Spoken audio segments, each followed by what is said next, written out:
Hey everybody, how's it going? Steven Richards, back again. You know what we're talking about. Probably some conspiracy stuff. We're all crazy, but we're not. So, we're just getting right into the gist of things today. I'm going to explain how space is not real. Space, the vast, infinite vacuum, billions of years old, and formed from nothing but a bang to start time. Now, space is a very interesting place. According to mainstream science, space has zero gravity. Although they claim this, there are many absurdities to counteract this claim. One of them is, how can there be zero gravity in space when the sun's supposedly at the center of our solar system that has us rotating around it due to its gravitational pull? Do you see an issue with their claim? If the sun's gravitational pull is strong enough to pull 9 planets in a meteor belt ranging to about 3.6 billion miles away, how can there be no gravity in space? There's a gravitational pull. That's just in our solar system, never mind the billions of other ones. That's keeping all this together through gravity. So saying there's zero gravity in space, that's completely wrong. And never mind that, how can a spacecraft travel with no issue to Mars or the moon? These supposed spacecraft would have been sucked by the pull of the sun and turned into spaceship meteors. What I'm saying is, if the gravitational pull is strong enough to make 9 planets rotate it while we're still shooting out from a big bang, how can a spaceship, jet propelled, be strong enough to go through the gravitational pull and go the other way, which would be where the moon and the Mars would be, the opposite way of the sun? You can't travel that way. You should just get sucked back in the other way. Another absurdity about the concept of space is the distance of the stars. The closest one is 4.24 light years away. 1 light year is 5.879 miles times 10 to the 12th power. Now multiply that by 4.24, and that'll give you some wildly looking long answer with a bunch of zeros at the end. It would look something like this: 24 trillion 926 billion and 960 million. That's one hell of a number if you ask me. You guys call us flat earthers crazy when you're the ones who stand by science's claim that you can see lights in the sky that are almost 25 trillion miles away. And that's only the closest one. Think about that for a second. That's the closest one. They go a lot further than that. I promise you that. That's a fact. Well, according to science, it's a fact. To me, it's a lie. You guys got to know the difference between a lie and a fact. I'm going to help you guys do that later. But back on topic. Go outside on the next sunny day, look straight up. With the knowledge that science gives you, you should be able to see every plane in the sky if you see balls of light trillions of miles away. The fact is, you don't see every plane.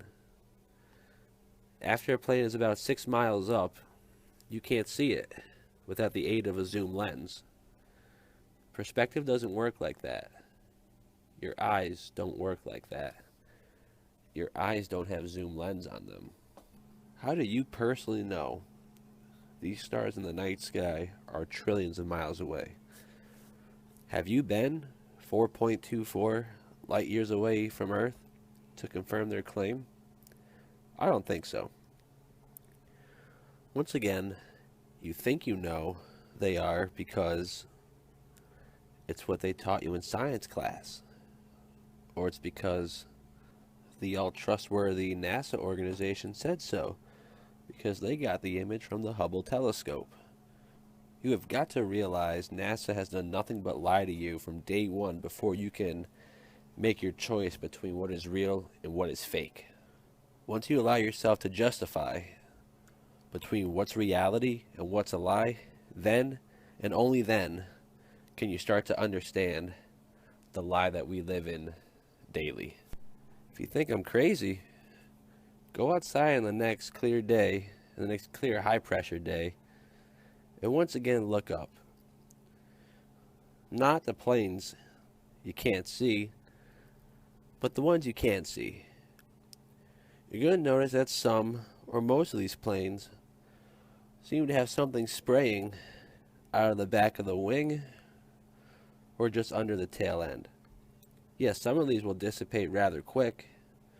Those are contrails or condensation trails.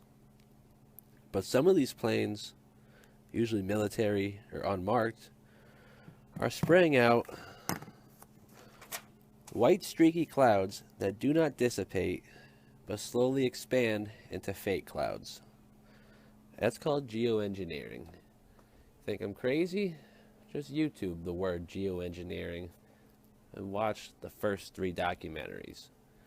You're going to be very upset about what you find because it's fucked up what they're doing. But on to the next point. Justifying between the fake and the real can be the best thing you can ever do if you make the right justification. Knowing everything they told you was a lie is your first step to regaining your freedom. Having spiritual freedom will be the best feeling you will ever experience. Realizing I am not a speck of dust in the vast universe created by nothing has been the most refreshing feeling I've ever experienced.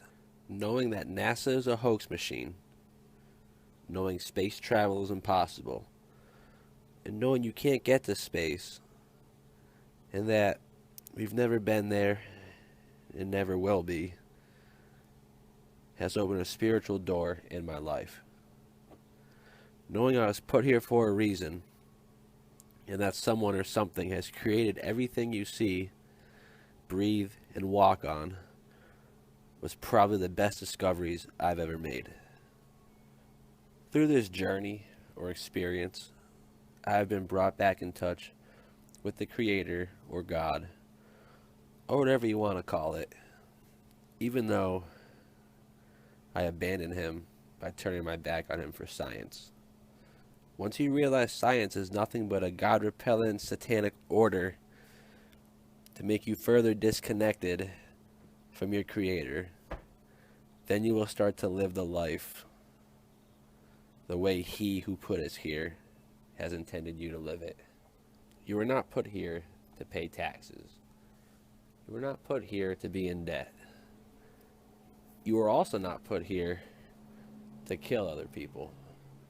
You were not put here to think that your country, nation, state, or school is the best of the best. We're all here as one community. We're here as a whole. You got to realize that. And once you do, I personally promise you, you will value life a whole lot more than you did yesterday, thinking you were a mistake. So, let's do a quick recap. You can't travel in space due to gravitational pulls in the zero gravity of space. You can't see lights 4.24 light years away. NASA is a hoax. We're under a geoengineered sky. And once you can see through the lies, the clearer the truth will be. The truth might not look good at first, but I promise you, once you go down the road, you will start to feel a whole lot better. And on that note, I'm going to end it. I'm going to wrap it up now. Once again, my email is scuba2114@gmail.com. And also find me on Facebook at Steve Richards. In a bunch of flat earth groups. A lot of people know who I am. I converse with a lot of people. So don't be afraid to write to me or email me, because I will respond. But for any discussions, if anyone wants to talk about this, positive or negative, my ears are open. Just be respectful, and that's all I ask. All right, have a good day, everybody.